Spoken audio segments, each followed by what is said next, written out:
obrigado, cara. Obrigado pelo convite. É muito legal estar aqui. Só uma coisa, você falou da galera conseguir doar no Simpla. Eu acabei de entrar lá no Simpla e eu não conseguia escrever. Fechou. Fechou. Sendo bem sincero com todo mundo aí, é o primeiro evento que a gente faz aqui no Simpla junto com o Zoom, né? Até porque a gente geralmente tem usado outras ferramentas, então tem algumas funcionalidades que a gente ainda está aprendendo e eu imaginei que estivesse disponível, então não está. Eu não sei se eu consigo mudar isso, tá? Então, se alguém resolver fazer a doação, pode mandar um e-mail. Eu vou deixar meu e-mail no chat. Aí pode entrar em contato comigo e fazer uma doação diretamente para o Ninho de Paz. Não precisa nem fazer a doação pelo Simpla, tá bom? Obrigado Boa, pela boa. dica aí, Luiz. Valeu. Obrigado. Nada. Valeu. Show. Vamos lá, Luiz. E aí? Quer que eu compartilhe aqui a tela? Pera aí. Senta o dedo. Vamos lá, pessoal do chat. Renato vai falar algumas coisinhas. Eu vou moderar o chat com as perguntas. Então, as perguntas que vocês forem passando, vou pedir para vocês colocarem da seguinte forma, tá? Olha aqui. Pergunta. Assim. Coloca isso no início para poder anotar aqui. E eu interrompo assim que Renato parar um pouquinho, tá bom? Vamos seguindo. Show de bola. Bem, pessoal, boa tarde. Agradecer o Ruchel novamente aí pelo convite, né? Eu e o Luiz, né? A gente toca hoje aí algumas comunidades, né? Acho que a principal é o canal .NET, né? Que a gente vem aí há alguns anos fazendo eventos e falando, inclusive, sobre Docker, né? Isso aí. Eu sou Microsoft MVP MTAC, Luiz também, né, Luiz? Eu trabalho bastante com .NET e Azure. Quer se apresentar um pouco aí também, Luiz? Eu sou Microsoft MVP, software solução, trabalho muito, meu foco é .NET e Open Source, esses dois correlatos são onde eu atuo na comunidade. Show. A gente vai estar abordando aí o uso de Docker hoje, voltado para ambientes de dev e tests. Muitas vezes, sei lá, você está num projeto legado, um projeto que já está com todo o escopo pré-definido e você não tem oportunidade, de repente, de aplicar o uso de containers. Ainda assim, seja você um desenvolvedor, um profissional de infra, um profissional de banco de dados, você pode usar Docker para fazer suas tarefas, montando um ambiente local na sua máquina ou mesmo um ambiente para estudo. E a nossa ideia é mostrar que isso pode agilizar demais a sua vida, beleza? Então, vamos lá. Deixa eu só pegar aqui. Eu coloquei aqui dois links, pessoal. O Luiz tem o Docker definitivo, que ele vai fazer aí um treinamento aí gratuito em breve sobre Docker. Ele disse que vai anunciar logo a data, prometeu. Calma, calma, calma, calma. Não, mas fica a dica, aguardem. Eu tenho que fechar a data para assim, para não colidir com Azure na prática, não colidir com outros eventos que estão acontecendo simultaneamente. Então, eu vou fechar horário diferente. Assim, como eu estou fazendo por último, eu sou o último a marcar, eu tenho a oportunidade de escolher para não conflitar. Show. E dia 15/8 a gente vai fazer um treinamento sobre serverless, é um mini curso, sábado de manhã às 9 horas. Então tá os dois links aí, quem tiver interesse em participar, fica o convite, beleza? Resumo aí do que a gente vai falar. Tem poucos slides, a nossa ideia é mostrar exemplos práticos, né?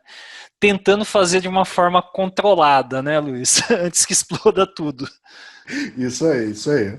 Tem bastante coisa legal, tá? Renato montou alguns slides muito interessantes para a gente discutir. Então Renato vai falando, a gente vai discutindo e vai debatendo um pouquinho. E tem, claro, temos demos. Show. Então, para começar, pessoal, quando a gente falar sobre Docker, vocês vão ouvir bastante aí dois termos, que é imagem e container. O container a gente cria a partir de uma imagem, né, para executar algum serviço, alguma aplicação que a gente conte com o suporte do Docker, né? E a imagem, o que acontece? Você pode usar uma imagem já pronta ou de repente gerar a sua imagem da sua aplicação, de repente customizando algum serviço, né? Essa imagem é gerada via um arquivo chamado Dockerfile, né? Esse arquivo tem uma série de de comandos para se criar uma imagem, né? A gente vai focar em ambiente de teste, então muito do que a gente vai mostrar, a gente já vai partir de imagens prontas hoje, mas você pode de repente pegar o MongoDB, fazer uma customização e gerar uma imagem nova. Nada te impede de fazer isso, né? E dentro de uma imagem Docker, interessante é que vai ser empacotado tudo que é necessário para que uma aplicação rode. Então você vai ter lá binários da aplicação. De repente, se é uma aplicação web, provavelmente vai ter HTML, CSS, JavaScript. Se você usa bibliotecas e terceiros, é bastante comum você construir uma aplicação a partir de componentes já pré-existentes, então você vai ter que mandar essas bibliotecas de terceiros também, né, dentro da sua imagem.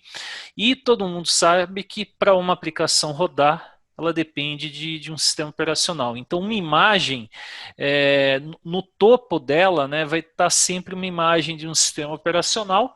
A gente tem imagens Windows e Linux. A maioria aí das aplicações no mercado, mesmo as que envolvem .NET, que a gente tem bastante contato hoje, tem utilizado imagens Linux, né, Luiz? Isso aí. Um ponto adicional é o seguinte, se você estiver falando de Go, tá? Go, se não me engano, é a única que eu consigo fazer distroless, imagens distroless, que são imagens que não precisam da distribuição. E como é que isso se dá? O que você carrega para dentro de uma imagem é o que sua aplicação precisa. Naturalmente, a gente com o .NET pensa no runtime do .NET. O .NET, por sua vez, precisa de libraries que estão disponíveis para versões dos principais sistemas operacionais.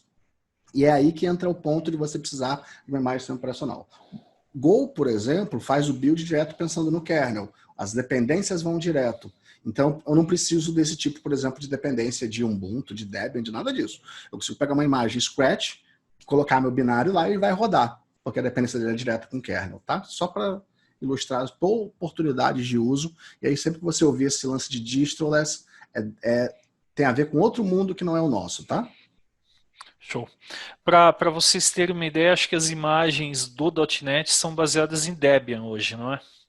Sim, temos Debian, temos Alpine. Alpine temos bugs. Então, eu percebi um bug aí esses dias usando o gRPC. Se vocês são de .NET e forem usar gRPC, não usem a imagem Alpine porque está com bug. Foi reportado, mas se é fundamental você trabalhar com esse protocolo, leve em conta esse alerta. SQL Server, por exemplo, usa Ubuntu. Enfim, tem N possibilidades. Aliás, na minha demo tem SQL Server, tem Oracle, tem MySQL e tem Postgre. Show. Na minha tem Mongo, SQL e Kafka, que é usado para uma série de coisas aí, mensageria, streaming, big data. Vou usar só para mensageria mesmo, para não tomar todo o tempo.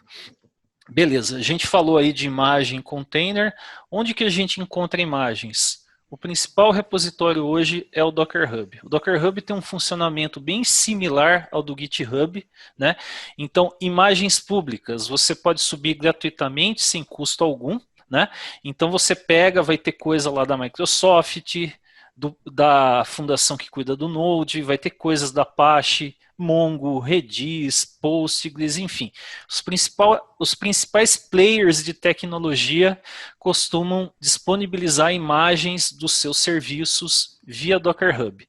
E além de estar a imagem lá, o interessante é assim, geralmente tem uma documentação em que você consegue consultar o que está lá, né, e saber, olha, eu preciso configurar dessa maneira o container para que rode aquela aplicação específica. Então, não só como um repositório, mas é uma excelente aí, fonte de estudos, aí, dependendo do que você está fazendo aí com Docker. Beleza? Isso aí. Só frisando, o Docker Hub ele é um serviço que se encaixa na categoria de Container Registry. Container Registry é um repositório de imagens, né? E assim, eu falei de imagens públicas, se você fosse usar imagens privadas no Docker Hub, você teria que pagar por isso. Não tem sentido você pegar uma aplicação corporativa e subir isso como imagem pública. Você vai estar cometendo aí uma falha de segurança grave. Não que alguém já não tenha feito isso, né, e quebrado a cara em algum momento, mas tomem esse cuidado. Só que além do... O que você está levando quando você publica a sua imagem? Você está levando todos os seus binários, todas as suas configurações, você está levando tudo que sua aplicação precisa para rodar. Então, em tese, dependendo do que você estiver levando, você pode conseguir rodá-la fora do seu contexto. Outro ponto importante é, se seus arquivos de configuração têm informação sensível, também vai estar aberto para todo mundo. Então, cuidado com publicação de imagem pública. Para vocês terem uma ideia, né, dá para você se conectar dentro de um container, tem um arquivo de configuração lá com algo sensível, você consegue tanto via comando Linux visualizar o que está lá, como copiar esse arquivo para fora. Então, tem N estratégias para se trabalhar com configurações sensíveis, mas muita gente segue usando arquivo de configuração e, de repente, numa dessas, você subiu uma imagem errado, você quebra a cara. Né? Temos uma pergunta do Rodolfo Whitman. Pergunta: a imagem Docker sempre é preciso ter o sistema operacional incluso? Sempre achei que o Docker compartilhava o kernel do host, tá? Deixa eu responder essa pergunta dele, que essa é boa. Vamos lá. Sobre o... Quando você pega uma imagem que ela é um Ubuntu ou a imagem é Debian, você precisa entender o que vem a ser um Ubuntu ou Debian como distribuição. Assim, e pode parecer óbvio, tá? Mas não é. Quando você instala um Debian numa máquina do zero, você está instalando duas coisas separadas, tá? Que acabam indo empacotadas numa coisa só, que é o kernel, mais um monte de binários e arquivos de configuração. Afinal das contas é isso, tá? E uma distribuição, o que difere a distribuição a Debian do Alpine? Ah, é o apt, não. Vamos voltar um ponto antes. O que diferencia elas são binários e arquivos de configuração. É isso que diferencia todas as distribuições. O que a gente está falando quando a gente faz uma imagem baseada em Ubuntu é uma imagem que não tem o kernel, só os binários de configurações. Então essa é a grande diferença entre elas. E isso faz o apt funcionar, isso faz todo o resto funcionar, tá? Então, eles por si só dependem de outras libraries, os binários RPM, Deb, enfim, por aí vai. E esses binários se conectam e falam de fato com o kernel, que sim é compartilhado, tá? É isso. Show tá de respondido? bola. Responde aí. E a gente tem aí também outros container registries, né? Você pode, num ambiente on-premise, subir o seu container registry. Você pode ter aí containers registries públicos e privados. Tem container registry público da Microsoft, para vocês terem ideia, né? E se vocês trabalham com Azure, né, uma alternativa seria o Azure Container Registry. Se eu não me engano, na Amazon é o ECR, né, Elastic Container Registry, né? O serviço da Amazon é sempre Elastic alguma coisa, né, o nome. Então, eu tô por fora. Cara, eu parei de usar a Amazon em 2016. Se eu não me engano é isso, mas enfim, se você vai trabalhar com Google, IBM Cloud, Azure, Amazon, com certeza vai ter lá uma opção de container registry, até porque se a sua aplicação está naquela nuvem, por questões de latência, ideal que você use um container registry lá, beleza? Ok, se vocês forem instalar o Docker, utilizem o Community Edition, né?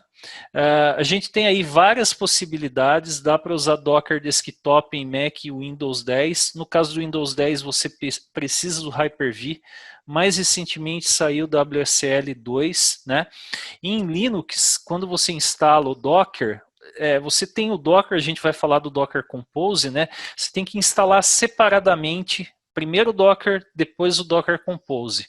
Então, em Windows, como você não precisa fazer isso pelo Docker Desktop, tem gente que vai tentar testar daí Docker Compose em Linux, vê que não está funcionando e daí se depara com a necessidade de instalar a parte o Docker Compose. Quer falar sobre WSL, Luiz? Sim, WSL 2 chegou recentemente ajudando a gente no back-end do Docker. E antigamente a gente rodava o Docker numa VM apartada, essa VM era uma VM comum, tá? Uma VM Linux, mas uma VM comum. E agora com o WSL2 vem um novo tipo de VM, que são as Lightweight VMs, que conseguem tanto fazer O fluxo de memória, ele consegue aumentar de acordo com o consumo e reduzir, ele consegue desalocar e alocar memória, mas também tem um ponto importante.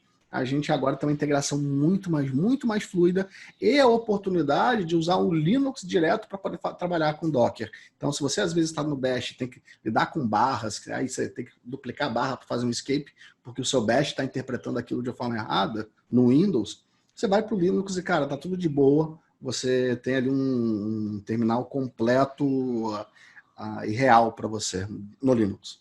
WSL, inclusive, dá para você colocar Ubuntu, Debian, SUSE, a distribuição que for aí da sua preferência. Inclusive, dá para colocar várias distribuições ao mesmo tempo, né, para utilizar. Beleza? Por que a gente utilizaria containers, né, pessoal? A gente deu um overview aí. Motivo principal, isolamento. Acho que todo mundo aí, seja publicando aplicação em produção, seja de repente instalando aplicação local para desenvolvimento, para testes, já deve ter encontrado problemas. De repente você instala um serviço, você quebra uma outra aplicação que não tem, em tese, nada a ver com ele. E por que isso acontece? Provavelmente tem alguma dependência em comum, ele depende de repente de uma mesma porta para rodar aquele serviço e acaba entrando em conflito. Então, quando a gente cria o container vai rodar de maneira isolada, você vai atribuir uma porta para esse container rodar, uma ou mais portas, ou até nenhuma porta, é possível isso, né? E você vai conseguir daí com isso evitar esse problema bastante frequente. Às vezes você instala um serviço, vai subir uma outra versão desse serviço, já dá problema na máquina. Então você consegue isolar bem isso e evitar aí uma série de problemas. Muitas vezes, para conseguir isolar alguma coisa, o pessoal acabava criando um servidor só para rodar um serviço, uma VM, e você acaba muitas vezes subutilizando esse tipo de recurso. Então, com Docker, você consegue um alto grau de isolamento, e isso contribui para que você utilize recursos computacionais de maneira mais racional. Rapidez no deploy, então vocês vão ver aqui, a gente vai subir Postgres, SQL, tem gente que, se você não tem contato com Docker, provavelmente você deve estar questionando, nossa, os caras são loucos, vai ficar aqui até meia-noite de domingo configurando coisa. Vocês vão ver que, como já está tudo pré-definido nas imagens, a gente consegue fazer o deploy de alguma coisa baseada em Docker de maneira extremamente rápida. E um ponto importantíssimo, né? Essa questão de isolamento leva a gente a uma menor dependência do ambiente. Eu acho que todo mundo aí já rodou a aplicação numa máquina, quando chegou num servidor de homologação, de produção, acabou quebrando a cara, porque tinha alguma diferença no sistema operacional, alguma especificidade, né, que levava aquela aplicação não funcionar corretamente. Então a gente fica bem menos dependente de ambiente. Na minha demo hoje, ela vai abordar o seguinte ponto. Eu tenho uma library, essa library precisa ser testada, ela é uma library sobre Hibernate, e ela precisa ser testada em diversos tipos de banco, tá? Porque ela tem facilitadores ali para trabalhar com isso. Então eu preciso testar Oracle, SQL, MySQL, Postgres. Como é que eu faço isso? Subo dinamicamente esses containers. Aí está o ponto-chave. Quanto custaria na infra, para você alocar um cara de infra, para falar, cara, sobe esse banco aqui para poder botar para testar. Eu faço tudo isso automático a cada build. Eu aloco e desaloco cada uma desses containers que dão suporte a validar de forma integrada o meu código funcionando com Oracle, o meu código funcionando com SQL Server, o meu código funcionando com todos eles. Isso é fantástico. Show de bola. E falando aí sobre ambientes de teste, né, a gente meio que antecipou esses pontos, né, mas qual que é a grande vantagem para a gente montar os nossos ambientes? Rapidez em instalação, então vocês vão ver aí, a gente vai em questão de poucos segundos subir aí uma série de serviços, a gente vai ganhar bastante tempo com isso. desinstalação sem grande dificuldade. Se você precisa desinstalar, o que você pode fazer? Dar um stop e remover o container. De repente você pode dar até um stop no container, né, para não ficar consumindo memória e processamento, por exemplo, e quando você precisar daquele serviço, você dá um start novamente nesse container. E um ponto aí bem legal também é a capacidade de instalar diferentes versões de um software numa mesma máquina. Quem já tentou fazer isso com SQL Server sabe que não dá muito certo, né? Então você consegue, por exemplo, ó, a minha empresa está trabalhando com SQL Server 2017. Sobe o 2017 num container. Eu quero testar o 2019 por causa de uma feature nova que eu achei bem interessante. E roda o 2019 num container também. Um não deve afetar o outro. Cada um vai estar rodando em portas diferentes. Beleza? Aqui são algumas tecnologias com suporte a Docker hoje. É um escopo bem maior. A gente vai estar falando sobre algumas delas aí. Então tem .NET, SQL, Node, PHP, Jenkins. Você vai fazer alguma coisa com Jenkins? Positivo, é o build com Jenkins. Show. Então, poxa, dá para fazer, tem N possibilidades, seja envolvendo DevOps, banco de dados, web applications, enfim, você tem aí um escopo bem grande aí de trabalho com Docker, beleza? Uma coisa que muita gente vai se questionar, a gente vai mostrar aí, às vezes pode acontecer, poxa, eu tenho que subir vários containers, de repente eu tenho um serviço e eu tenho junto com ele uma aplicação de monitoramento, eu vou ter que criar cada container manualmente, configurar uma série de coisas. Você poderia fazer isso, daria vários comandos, mas você pode usar para simplificar isso o Docker Compose. O Docker Compose você monta um script, né, num formato chamado YAML, né, que você declara as configurações de maneira hierárquica, né, e com um único comando você consegue subir todos os containers que foram declarados naquele script YAML, inclusive colocar relacionamento entre eles e simplificar algumas coisas através desse tipo de recurso, beleza? A gente vai mostrar aí YAML também, tem um conceito, dá para a gente, eu mencionei aqui nesse slide, né, a gente colocou aqui,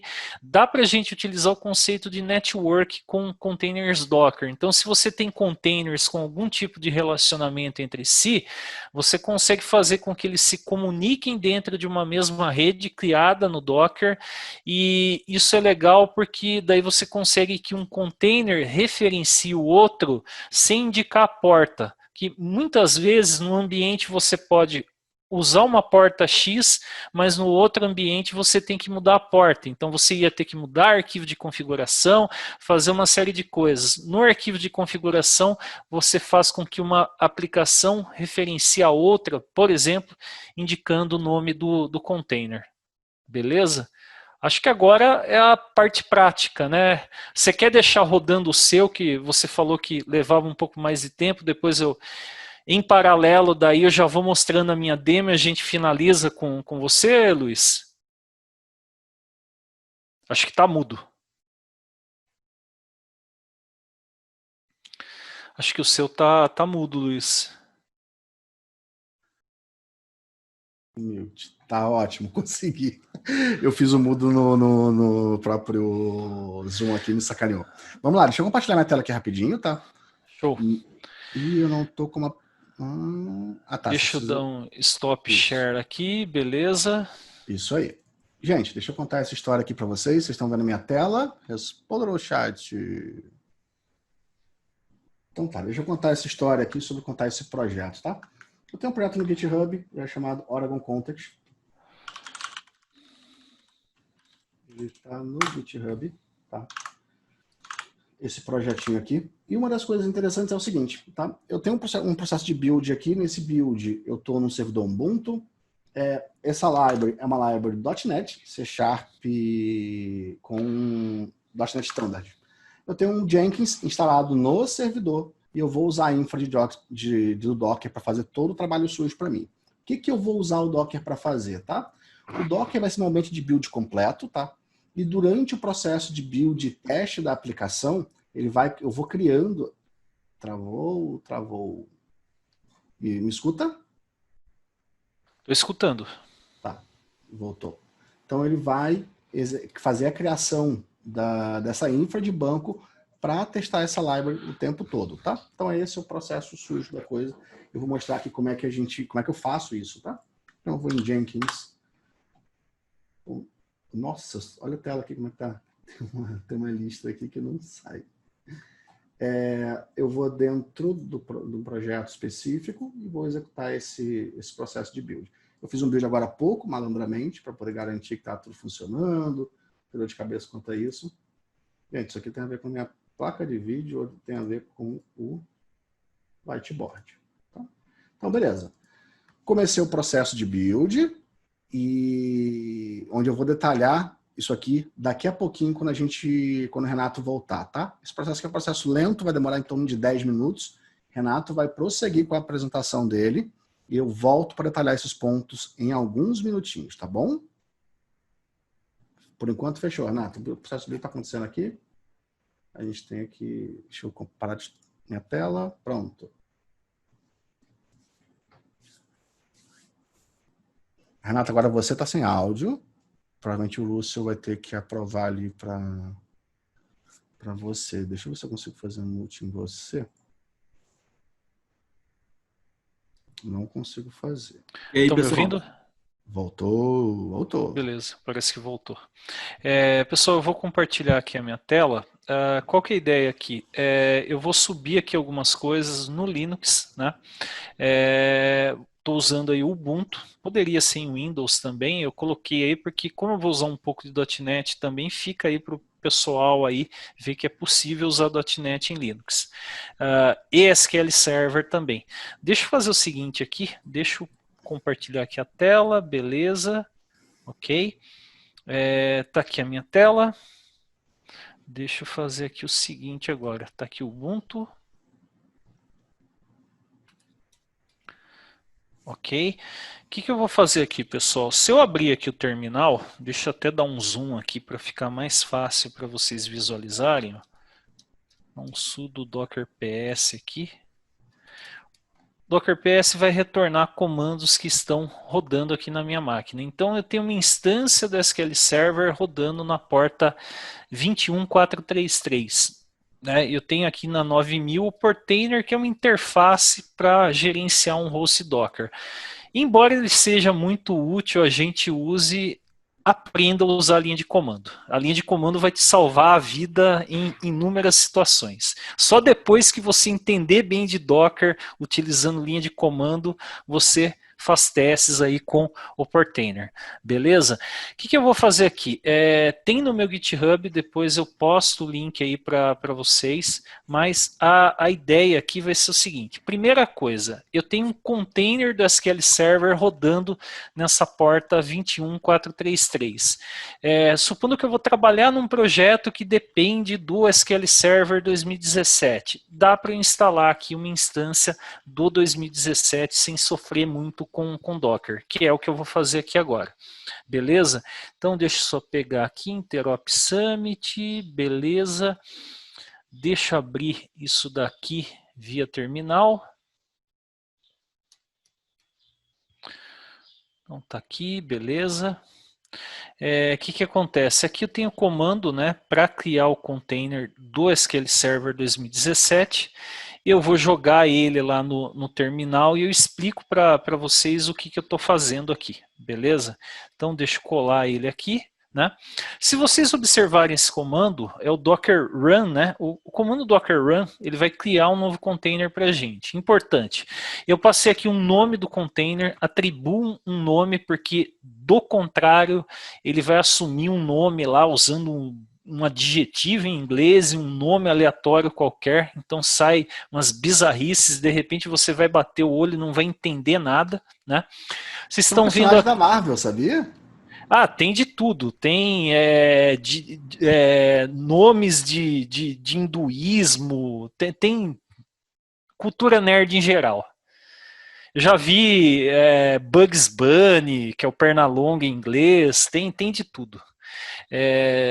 Aqui, ó, vocês estão vendo vários parâmetros com esse "-e".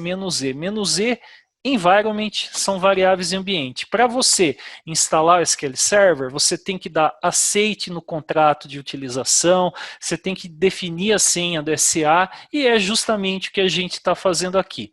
O "-p", a gente configura a porta. A porta default do SQL Server é 1433. Eu vou pedir para subir aqui na porta 1433 mesmo, que é o primeiro parâmetro. Se precisasse rodar na porta 12345, eu colocaria aqui 12345. Se você vai usar a default, uma porta diferente, aí vai da sua necessidade. Importantíssimo, eu estou definindo aqui um volume, né? Então, o diretório de dados do SQL Server, eu vou deixar para fora do container, porque se tiver algum problema com o container, eu não perco os dados que foram gerados. Se você trabalhar com banco de dados e Docker, é importante que vocês façam isso. O "-d" é para executar o container em background. E finalmente a gente tem aqui a imagem, né? A imagem aqui, essa daqui do SQL Server, a tag, a versão dela que eu estou usando aí, a mais recente para o SQL Server 2017. Eu vou dar Enter aqui, ele deve criar o container para a gente. Então, se eu der um sudo docker ps, está aqui o nosso container do SQL Server 2017 rodando. Eu já baixei a imagem aqui. Se essa imagem que a gente passou aqui, que é essa MCR, Microsoft, papapá, SQL Server, não existisse, ele baixaria com o comando docker run, ou eu poderia dar um docker pull, passando o nome da imagem, a tag, no caso a versão, e ele baixaria para a gente, beleza? Então já está rodando o nosso container, eu vou pegar aqui, vamos se conectar, eu já deixei aqui a conexão criada, né, mas eu estava sem a instância, né? Eu matei aí para fazer teste. Enquanto ele conecta aqui, deixa eu fazer o seguinte, eu vou pegar aqui esse script, criar aqui um arquivo do SQL Server. Vamos ver se ele lista aqui o banco. Caramba, hein? Deixa eu colar aqui, vamos ver se vai. Às vezes dá umas travadinhas. Eu estou usando aqui o Azure Data Studio. Eu baixei até a versão mais recente para não correr riscos, né? E parece que na hora de fazer a demo ele dá um bug e não mostra aqui a visualização. Parece piada, né? Deixa eu fechar aqui, eu abro de novo, pessoal. Mas o que ele fez aqui? Ele deve ter criado o banco de dados. Então, se a gente olhar lá o diretório que eu passei, ó, tá aqui, ó, SQL Server, a base chamava base ações, ó, data, tá aqui, ó, criou aqui os arquivos de dados. Então, ele criou isso para fora do container. Vamos abrir aqui a instância, né? A gente tem aqui dois SQLs rodando, né? Esse daqui. O que eu não informei, a porta 1433 é o default, né? Então, ó, criou aqui, agora foi, né? Pô, se nem assim fosse, né, Luiz? E vai estar aqui a nossa tabela DBO ações. Vou dar um select aqui nela. Não tem nada ainda, depois a gente volta. O que eu vou fazer depois? Eu vou mostrar um exemplo aqui envolvendo o MongoDB. Aí já é com Docker Compose. Tá criando aí o ambiente ainda, né, Luiz? Já foi. Já foi? Mais 3 minutos eu já libero aí para você. Isso daqui é um exemplo do Docker Compose, pessoal. Então, como falei, um formato de configuração que você declara as propriedades aí, as configs de maneira hierárquica, né? O que eu estou fazendo aqui? Eu tenho dois containers. O Mongo Express é uma aplicação web para gerenciar o MongoDB. Então, a porta default dele é 8081, eu mudei para essa porta aqui. Aqui eu tenho as variáveis de ambiente, então estou passando a senha aí que eu defini para o MongoDB. Coloquei uma dependência aqui para o container do MongoDB e falo que ele está nessa rede databases. Aqui a gente tem um container do MongoDB, está aqui a imagem. Defini aqui um volume, né? Para mapear o diretório de dados do MongoDB, isso pode variar de acordo com a tecnologia de banco de dados. Coloquei root, coloquei senha do root, falei que vai ser na porta default mesmo e na mesma network. E aqui a gente tem, aqui para baixo, né, a network aqui, essa database. O que eu vou fazer aqui? Deixa eu pegar, né, Deixa eu pegar aqui. Para subir o Docker Compose, vocês lembram, poxa, às vezes tem comando longo, tem várias coisas para criar. Você falou, dá para utilizar o Docker Compose. Realmente, dá para usar e facilita demais a vida. Então, o que eu vou fazer aqui para rodar o Docker Compose? Eu vou digitar o comando docker-compose up -d para rodar tudo em background. Caramba! Ah, não. Vou colocar um sudo aqui, esqueci. Beleza? Ó, ele está criando aquela network e criou aqui os containers para a gente. Se a gente dá um docker ps aqui, vai mostrar todos os containers rodando. Você pode dar um sudo docker compose ps, né? E tá aqui, ó, só esses containers do Docker Compose. Então, o que aconteceu? Vocês viram que pela quantidade de configurações eu ia ter que criar 2 containers, criar uma network para eles se comunicarem, ia dar pelo menos 3 comandos. Aqui eu declarei tudo num script e rodei com um único comando. Aí se a gente acessar aqui, ó, essa porta 19081, vou abrir aqui meu browser.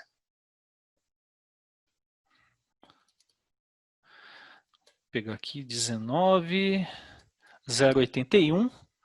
Ele vai pedir a senha do Mongo Express, né? Esse usuário Renato Groff aqui, a senha, beleza? Renato Groff, senha, maravilha. Tá aqui. Ele vai estar com os bancos de dados default aqui do Mongo, né? Não criou nenhuma base ainda. Por último, e não menos importante, eu vou subir aqui um ambiente do Kafka. O Kafka, como eu comentei, ele é uma solução bem flexível, ele é usado hoje para streaming, para mensageria, para Big Data, né? É um projeto hoje mantido pela Fundação Apache, mas que foi criado por uma empresa chamada Confluent. Então, estou usando imagens gratuitas da própria Confluent para fazer isso. O Kafka, na verdade, ele tem um cluster, né? Então, eu tenho aqui essa imagem aqui para subir o broker do Kafka, né? E eu tenho também aqui declarado esse serviço Zookeeper, que é o serviço que controla, atribui tarefas, organiza todo o cluster do Kafka. Além disso, o Kafka vai rodar no 9092, né? Eu vou subir aqui também uma aplicação web, né? Rodando na porta 19.000, que é o Kafdrop, que é um ambiente aí para gerenciamento do Kafka. Então, deixa eu fazer isso aqui também. E daí a gente faz um último teste para ver se está tudo funcionando, se está se comunicando e a gente vê se os dados chegam aí para esses containers que a gente criou, ok? Então deixa eu acessar aqui o Kafka, Docker, Compose, up-d. Detalhe importante, se não existisse uma imagem que está declarada no arquivo do Docker Compose, ele sai baixando essa imagem para a gente. Então se eu der um Docker PS aqui agora, ó, tá tudo rodando aqui do Kafka. Vamos na porta 19.000, ele vai abrir o Kafdrop, que é uma aplicação de monitoramento gratuita, mostrando aí o que a gente tem no cluster Kafka.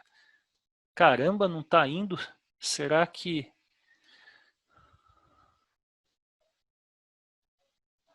Deixa eu ver aqui. Parece que está rodando. Tentar aqui de novo. De repente deu alguma instabilidade. Agora foi, beleza. Está aqui, ó. Aplicação web, está o nosso cluster no ar, não fizemos nada ainda. O que eu vou fazer aqui agora? Eu vou rodar algumas aplicações que eu já deixei configuradas para mandar mensagem para um tópico do Kafka. Tópico é uma estrutura de mensageria que você manda uma mensagem, várias aplicações que estão apontando para aquele tópico recebem essa mensagem. Então, o que eu simulei aqui? Um cenário de bolsa de valores. Você manda uma atualização de valor de uma ação, tem a corretora A, a corretora B, a corretora C, todo mundo vai receber ao mesmo tempo isso e cada um na sua aplicação específica tratar. Eu criei uma aplicação que usa SQL, outra que usa Mongo. Então, deixa eu subir primeiro aqui a aplicação que eu gero os dados, que eu mando os dados para o Kafka, né? Deixa eu pegar aqui. essa API ações aqui, deixa eu abrir aqui o terminal. Eu nem vou detalhar, depois eu vou fazer um post no meu blog passando aí esse material, né? Então deixa eu rodar aqui, dei um .NET Run aqui, deve subir aqui a aplicação, beleza. Deixa eu acessar aqui a porta 5001, né? Olha que interessante aqui, se a gente olhar aqui agora, os tópicos, a gente tem esse tópico aqui que é de métricas do próprio Kafka. Eu vou abrir aqui a minha aplicação de teste e mandar aqui alguns dados para processar. Então, localhost, Swagger, é uma API REST, eu criei aqui um formulário, habilitei aqui um formulário do Swagger para fazer teste dessa API, né? E eu vou pegar aqui e fazer o seguinte, vou mandar duas ações, uma com o meu nome, jogar aqui R$ 1.057, beleza. Vou mandar aqui uma segunda ação com o nome do Luiz, deixa eu pegar aqui, Gago, colocar aqui 2057, beleza. Se a gente olhar aqui o CafDrop, olha o que vai acontecer. Ele vai criar um tópico chamado Topic Ações. Está aqui, ó, Topic Ações.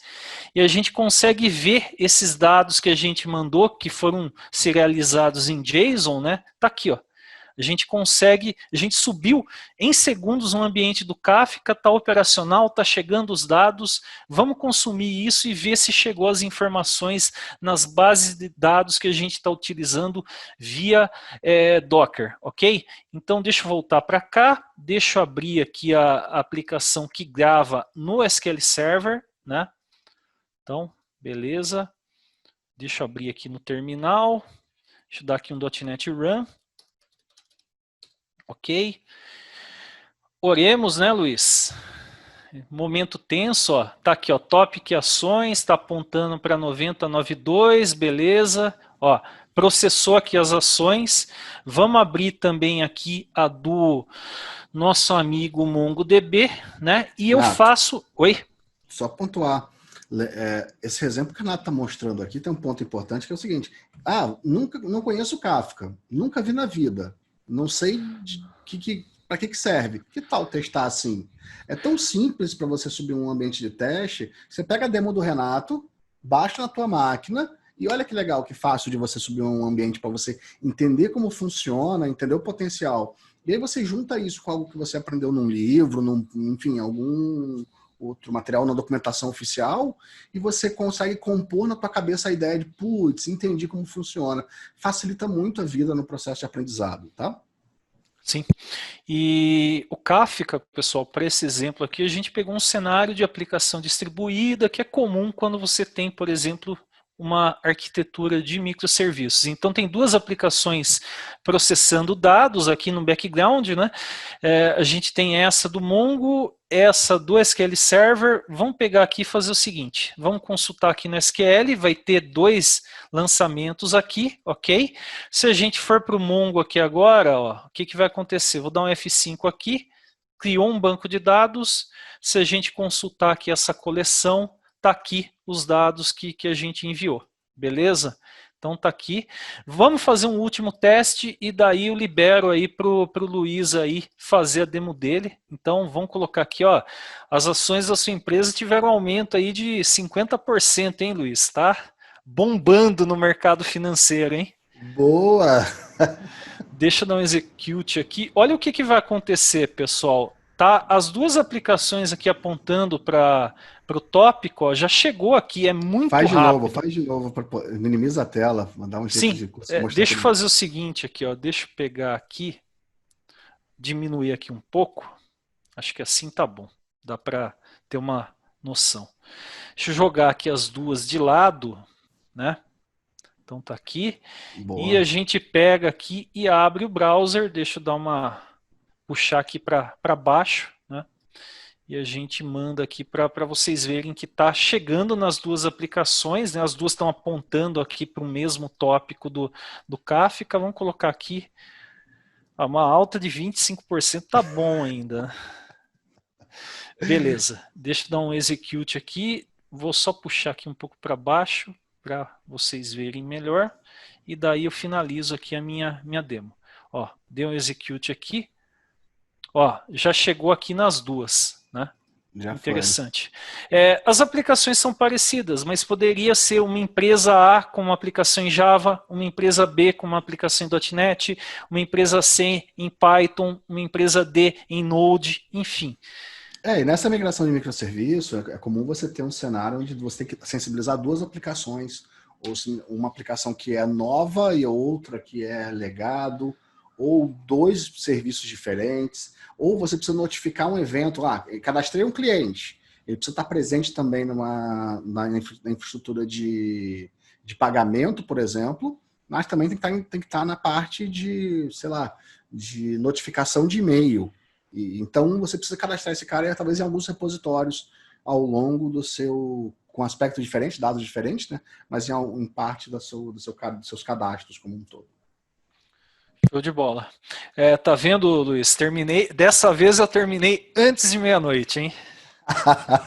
Começando 4 da tarde é mole, né? Mas, pô, não levou tanto tempo assim. Poderia ser pior. É só um jogo de palavras. Beleza. Foi rapidíssimo, cara. A gente fica brincando aqui, mas foi rapidíssimo. Super de Show. boa. Deixa eu parar o compartilhamento aqui. Estão curtindo? Comenta aqui, vamos comentar, trocar uma ideia. Eu vou continuar aqui essa parte falando do... Renato, tem mais alguma coisa? Não, o que eu ia mostrar era isso, pessoal. Se eu quiser parar um container, posso dar um docker stop referenciando um container. Se for docker compose, é docker -compose down ao invés de up, né? O contrário de up, ele vai dar stop e matar todos os containers e networks que estão naquele arquivo YAML. Então, isso que a gente falou que é rápido para desinstalar também, questão de segundos ele mata para a gente e você livra aí a sua máquina de eventuais sujeiras e coisas que roubam aí recurso, ok? Bacana, bacana. Sobre o Docker Compose Down, ele vai manter os volumes. Então, se você estiver subindo um banco de teste, alguma coisa assim, você vai conseguir recuperar o mesmo volume. O Docker Compose Down -V vai remover também os volumes juntos, tá? Vocês têm canal no YouTube? Sim, canal .NET, respondendo ao Anderson Samir Correia da Paz. E Rodolfo pergunta, os aplicativos de execução no Docker têm acesso ao disco da máquina host? Negativo. É opcional, você define mapeando o que você quer compartilhar com eles, tá? Pela lógica de um container, ele está completamente isolado, tá? O container acha que está completamente isolado. É assim que ele trabalha. É assim que o isolamento todo do Docker trabalha. E o que acontece com um container em execução? Ele acha que dentro do universo dele só tem ele processando, só tem ele estando em execução. Ele tem uma rede própria, então ele tem um IP próprio, e esse é um ponto importante quando você vai entender o que é um container Docker. Você, às vezes, começa a expor porta no host que não precisava expor porque você não sabe usar a rede ainda. Então, se você está expondo porta para outro container acessar, está errado. Categoricamente errado. Não.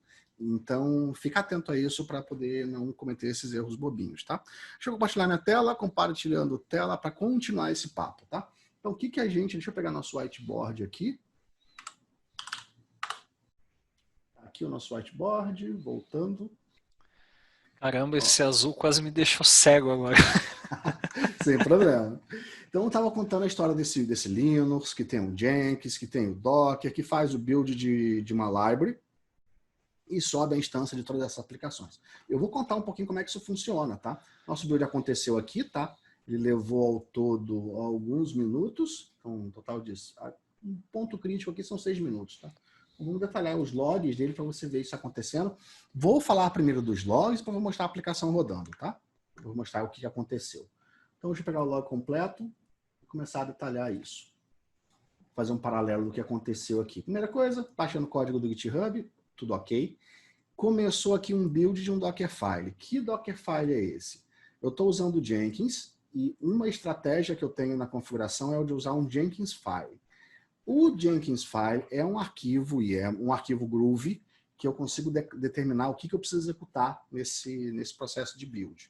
E o meu processo de build, ele antigamente até subia um Docker Compose, ele até fazia um Docker Compose Up aqui, então eu tinha todos esses recursos que eu preciso usar, estavam disponíveis previamente, então eu subia 4 instâncias de banco, uma de cada tecnologia, para poder rodar a aplicação. E eu percebi que eu estava consumindo recurso demais. Por que eu estava consumindo recurso demais? Porque eu precisava cada hora de uma. Então eu alocava 20 GB de memória para ter todo mundo online para mim, e era demais para o cenário que eu precisava, porque cada uma aplicação precisava de alguma coisa específica. Claro, tem um servidor para isso? Tenho, mas não é o ideal. Então eu acabei otimizando isso aqui, separando, trazendo um pouco da responsabilidade para o código, que, por sua vez, vai mostrar para vocês também, já que o código está no GitHub, vocês vão conseguir ver também como é que você pode operar o containers, como é que você pode usar o .NET para escrever, para criar container, para remover container, descobrir quem é o próprio container, botar o container numa rede. Isso tudo é possível e viável, tá? Deixa eu só ver os comentários aqui, que tem bastante coisa aqui. Cadê o chat? Não consigo ver o chat. Eu estou postando aí os links aí, já postei aí o seu canal, o seu blog também, daí tá, suba um pouco porque eu postei um monte de coisa, para variar. Sem problema. Alt H. Não consigo exibir aqui enquanto estou mostrando tela. Bom, seguimos a vida, tá? Então, beleza. Esse Jenkins File vai explicar o seguinte, olha, no processo de teste, usa um Dockerfile, e aqui vem um ponto mágico. O processo de build é um container. Então, o que eu estou dizendo com isso aqui é o seguinte, isso aqui é um container, tudo que está vermelho aqui é um container, ele faz o build em container para gerar a library .NET Standard. Esse build começa do SDK do .NET e também instala o Java, além dos recursos do SonarQube e outras coisas que eu preciso, tá? Porque eu vou fazer integração com o SonarQube. Então, o trabalho sujo de montar esse ambiente está todo declarado nesse Dockerfile aqui.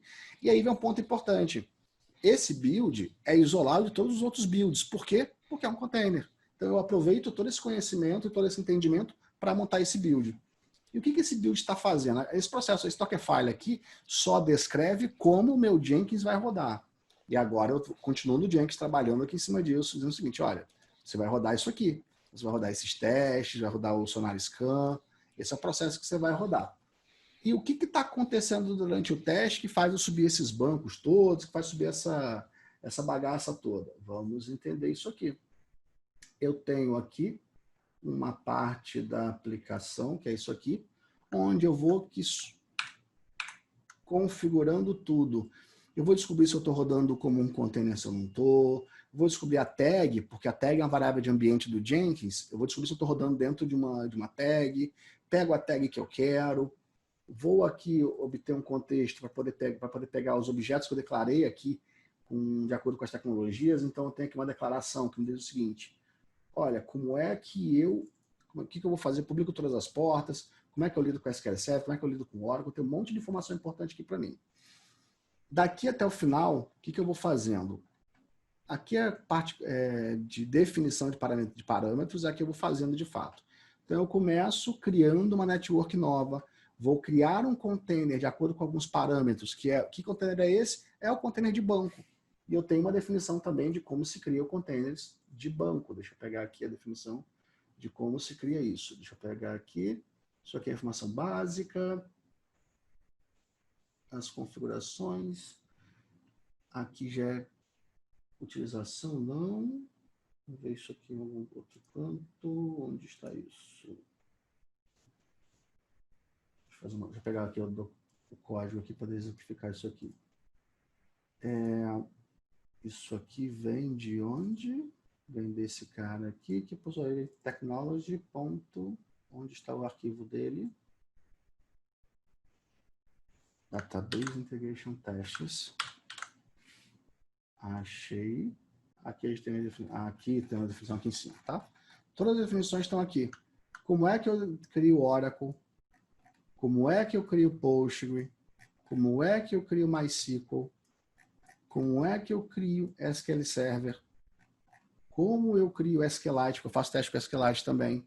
Então, tudo isso vai me permitir, no final das contas, rodar um pipeline inteiro que vai executar o build completo. E esse build consiste em, você vai subir o banco, aqui eu crio a network para ele, subo o banco que eu quero, que é com esses comandos aqui. Eu faço a criação e o start conecto esse novo container que eu acabei de criar na rede que eu quero, espero ele ficar pronto para execução. E aí, quando eu estiver pronto para execução, que eu vou executar meu teste em si, que está aqui, a execução do teste integrado. Depois eu tenho todo um processo de dispose desse cara. Quando que vai acontecendo, quando acabar esses usings aqui, ele vai começar a fazer o dispose de todo mundo, dispose de toda a infra que eu acabei de criar. Essa é a mágica para ter esse ambiente funcionando.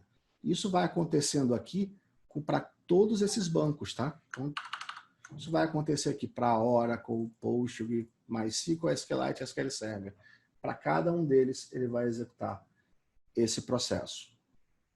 Beleza, mas aí vem a pergunta, cadê a execução disso? Está aqui. Então, primeiro, esse build aqui é o build da imagem básica para permitir compilar a aplicação, para permitir rodar o Jenkins em si, rodar tudo.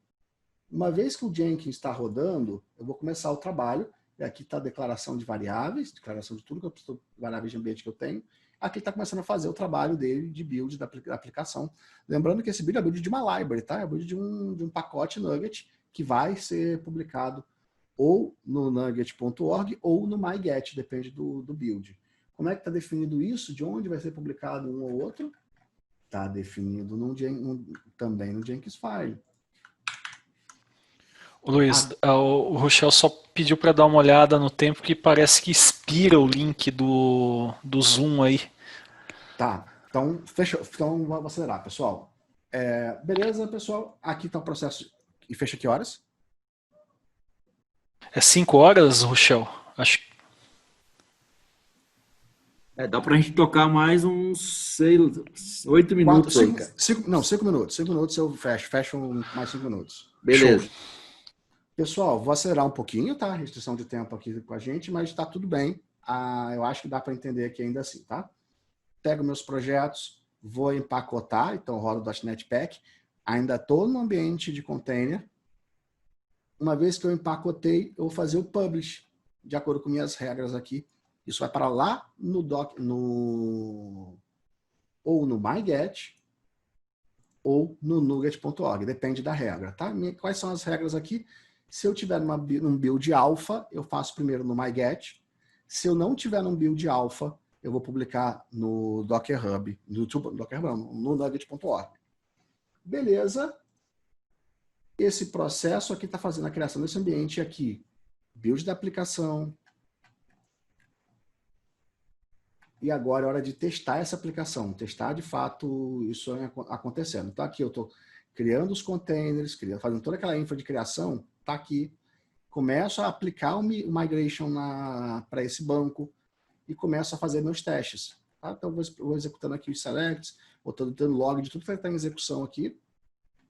Essa execução primeira aqui, deixa eu pegar aqui para entender que tipo de banco é. Vamos ver. É um SQL Server. Tá? Tá fazendo pull do SQL Server, produziu a imagem, conectou todo mundo, e aqui tem um log. Eu vou repetindo isso sistematicamente. Aqui acabou o SQL Server. Daqui a pouco começa outra aplicação. Estou executando aqui de novo. E assim isso vai prosseguindo consistentemente, eu rodando em cada um tipo de banco. Inclusive dá para mostrar uma coisa legal aqui, que é o seguinte, como essa parte é a parte que demora, enquanto a gente vai encerrando aqui, porque já é o processo de encerrar esse flow aqui, eu vou mostrar os serviços sendo executados. Então, nosso build está acontecendo. Vou conectar aqui no meu serviço. Vou mostrar os containers em execução aqui.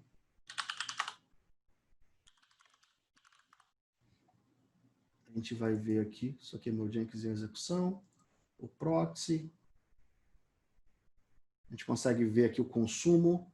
Eu posso também usar o Portainer para mostrar isso também. Eu vou usar o Portainer que vai ser fácil para mostrar isso. Beleza. 3 minutos.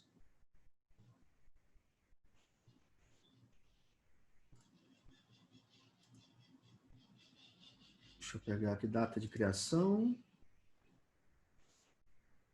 aqui, o nosso SQL Server em execução. Está executando o SQL Server ainda, está em execução ainda. Deixa eu ver alguma característica que pode unir esse cara. Está em execução ainda? Já está em execução? Tá. Beleza. Vamos para a data de criação.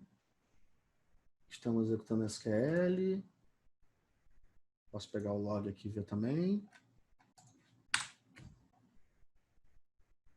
Ó, tá parando o container, parando tudo. Vamos ver o que a gente tem de status aqui desse container. Ó, já está parado, já não está mais executando. Em algum momento eu vou tomar exception aqui dizendo que ele foi removido. Ele existe ainda. O bom do Portainer é que às vezes você tem um monte de container criado, né? Daí você fala, caramba, vou ter que rodar um comando por comando. Você consegue filtrar os containers, selecionar e mandar remover daí. Por trás dos panos ele vai digitar comandos instruções da linha de comando do Docker, né? Ele vai usar a infra gRPC de comunicação com Docker. Tem library para isso, tá? Que é o mesmo que eu estou usando lá. A diferença é que eu estou usando um client .NET, mas você tem client para Node também, que portanto é feito em Node, tá? Aqui também, ao mesmo tempo, eu tenho o Oracle subindo, e aqui eu vou subir cada recurso individualmente, até acabarem todos os testes. Aqui a gente está... Aqui eu estou esperando a subida do Oracle, estou esperando ele estar pronto para execução. Então isso leva um tempinho mesmo, e estamos no último minuto. Então, basicamente é isso, gente. É essa que eu queria mostrar, isso tudo acontecendo. Esses testes são testes integrados, onde eu vou executando algumas operações aqui. Bom, fechou meu tempo. Deixa eu só mostrar uma coisinha para a gente concluir isso. Meus testes integrados estão aqui. E dentro desse teste integrado, eu vou fazer algumas operações aqui. Então, eu vou rodar o migration, vou começar a criar objetos, validar, fazer teste de criação, ver se ele foi criado com as referências de N para N, 1 para N, enfim. Vou avaliando o resultado que vem do meu banco, faço update nos nomes e faço update de diversas formas para validar se a minha integração ainda está funcionando. E basicamente é isso que eu queria mostrar, tá? Essa era a ideia toda que eu queria contar para vocês aqui nesse projeto, mostrar isso em execução. Tinha mais coisa para mostrar, mas está ótimo. Isso aqui já dá para vocês a clareza do que dá para fazer, vocês vão conseguir entender. Tem projeto, vocês podem... deixa eu pegar aqui um link de um post, que é o início disso. O pessoal tá... O Rodolfo Wittmann perguntou qual que é o seu microfone. Caraca, é um HyperX Quadcast. Tá aqui, esse post é um post que detalha esse assunto, tá? Ele fala um pouquinho sobre como eu cheguei a esse desenho, o que está por baixo desse processo como um todo, quais são os pensamentos que vão permear a execução de containers e no processo de build, beleza? Russell, fechou. Consegui. Ufa! Beleza, pessoal. Show de bola.